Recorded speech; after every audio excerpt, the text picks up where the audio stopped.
Thank you so much. So I would like to call to order the meeting of the Senate Health and Human Services Committee at 4 o'clock on February 18th of 2021. Would just like to note that all of the members are present today. And our agenda for today is a hearing on SB 123. Just as always, we're trying to remind folks that the building is closed for everybody's safety, but there are lots of ways that you can participate. On the agenda, there is an email address, and that email address is a place to go. You can send it to our committee staff, and they will help you if you're struggling to participate in any way.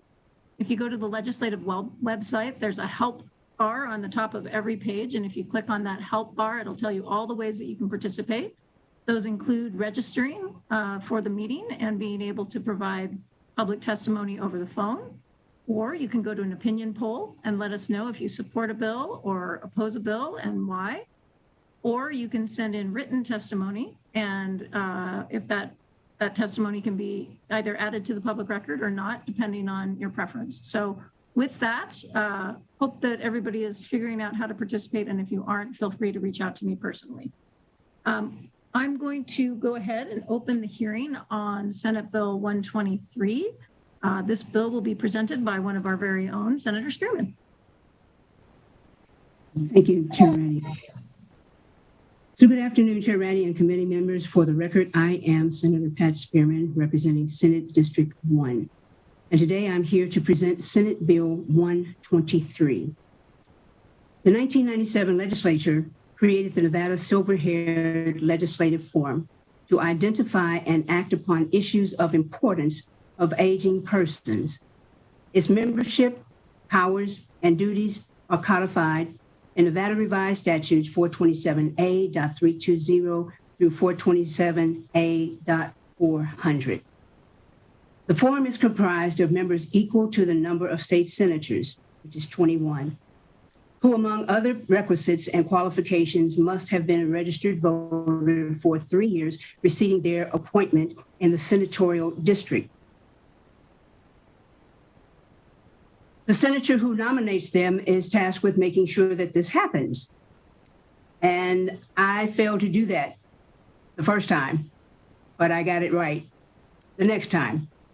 So members of the National Silver-Haired Congress from Nevada serve as ex officio members from the forum in Nevada, and they currently have 2 silver senators and 3 silver representatives. Section 1 of the bill revises the qualifications for appointment to the forum, reducing the requirement for state residency from 5 years to 1 year, or 6 months if the nominee is a member of the military, and reducing the requirements for residency in the senatorial district from 3 years to 30 days.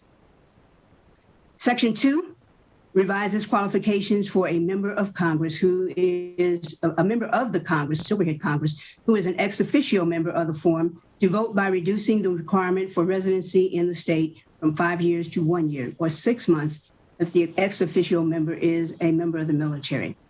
However, I propose, and Chair Ratty, you should have there the amendment that I am proposing, and that would really standardize the residency requirements for everyone. So the amendment for Section 1 of the bill would requirement for the residency in the state would be 6 months for all nominees, regardless of whether they are not, or whether they are military or not. 2, it'd make the same things in same changes in Section 2 of the bill with respect to certain ex officio members of the Nevada Silver-Haired Legislative Forum. Madam Chair, this came about because I had someone who I wanted to nominate for the Silver-Haired Legislative Forum, and was told because she had not been here for 3 years, she couldn't serve. We got that straightened out, and yes, indeed, she did. But I couldn't understand why. I couldn't understand why those qualifications existed. We're talking about people who are over the age of 60. Many of them retired, and they just want to give back. So why are we making them wait 5 years, 3 years? Why are we making them do that? It just didn't make sense. So that's what this bill is about, and the residency requirements that are stated in the amendment mirror those for office in Nevada. So there would be no change. So thank you. And I will stand for questions if there are any. Members, do we have any questions? Madam Chair, Senator Hardy. I've been involved with this for some time with appointing people, and I find that some institutional knowledge, I'll call it for lack of a better word, does have its advantages to what Nevada is, what Nevada's like, and what we're doing. So this particular opportunity to serve is kind of almost based on what you have historically with the state of Nevada, as opposed to an election. And I was thinking out loud a little while ago, thinking, so if we lose institutional knowledge, I don't think that's necessarily a good thing. And I was wondering if the sponsor of the bill would be interested in limiting the number of people who don't have that institutional knowledge to no more than a third be represented who are there under this 6-month rule versus the people who have been in the trenches in Nevada for some time, longer than that.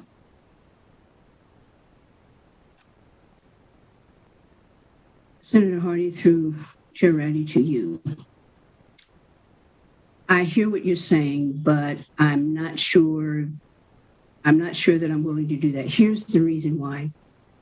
When you have people who want to serve, and you can talk about institutional knowledge. I wasn't born here. I didn't grow up here. There are a number of things that you can learn while you're in Nevada, and it won't take you 5 years. If there is another explanation, I might consider it, and we can take the conversation offline so that we don't tap the rest of the meeting. But right now, I think that someone who is 65, they wait 5 years, so they can't serve until they're 70. Someone who is 70 and they have to wait 5 years, they can't serve until they're 75.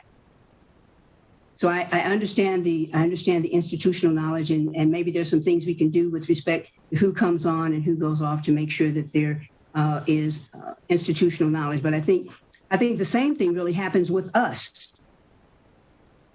in the legislature because of term limits. We have several senators who will be termed out. This will be their last legislative session. And at that point, probably I will be one of the longest serving senators, and I was elected in 2012. So I understand the institutional knowledge, but it mirrors the same thing that we have to go through. And I mean, some people may dispute it, but I think we do fairly well.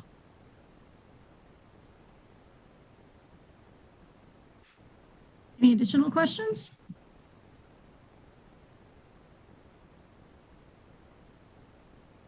All right, seeing none, we'll go ahead and ask BPS to open the line for public testimony. BPS, would you see if there's anybody on the line to testify in support?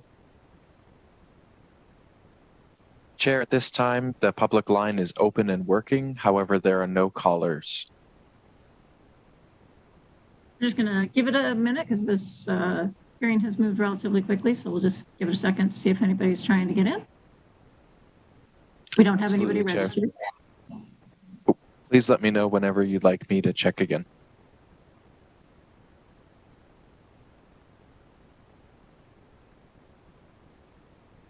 So tempted to do the Jeopardy music.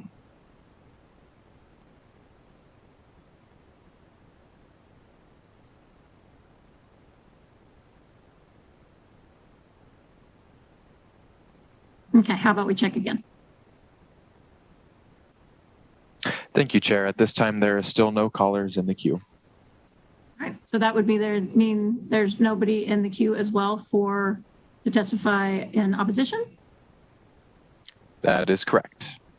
And nobody to testify in neutral? That is correct once again. Okay. we are going to go ahead and bring it back to Vice Chair Spearman if you have any closing remarks.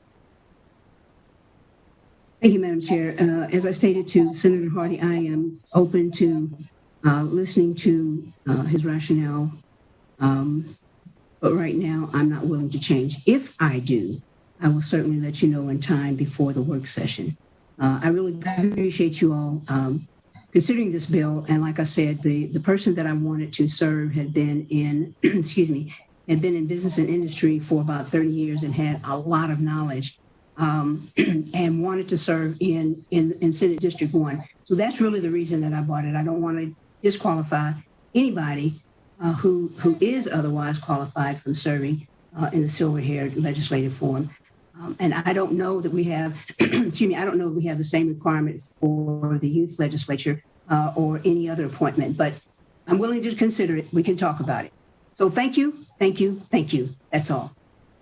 But I guess that I will just make a closing comment that given how these positions are put forward, and basically the senator works with the two seated assembly members to make a recommendation, I think part of what's baked into the system is that each legislator can think about what characteristics about that individual that they value. And so as such, and as our districts can be very different, some that are quite stable where people live for years and some that have a really high turnover rate in terms of residency, as seen in some of our schools, that I think somewhat naturally you're going to get a mix of folks. So that's just my thinking and hearing the discussion that I think you're going to get that diversity of representation because we have a diversity of districts within our state. But I appreciate your openness to conversation. We'll go ahead and close the hearing on SB 123 and move on to our next agenda item, which is public comment.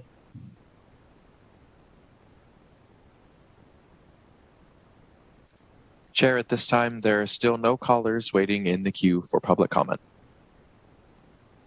All right, we'll give it just a second.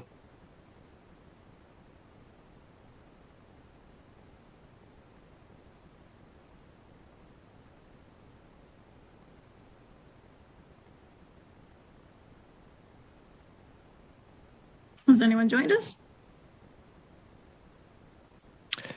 There appears to be no callers that have joined us. All right. So just a reminder, or not a reminder, but just to let everybody know that our next scheduled meeting would be Tuesday of next week at 3:30, and that meeting is going to be canceled. So I will look forward to seeing you all out and about in other committee meetings and on floor, but will be canceled for Tuesday. Thanks so much, everybody. I appreciate your time and attention to this bill. We'll talk to you soon.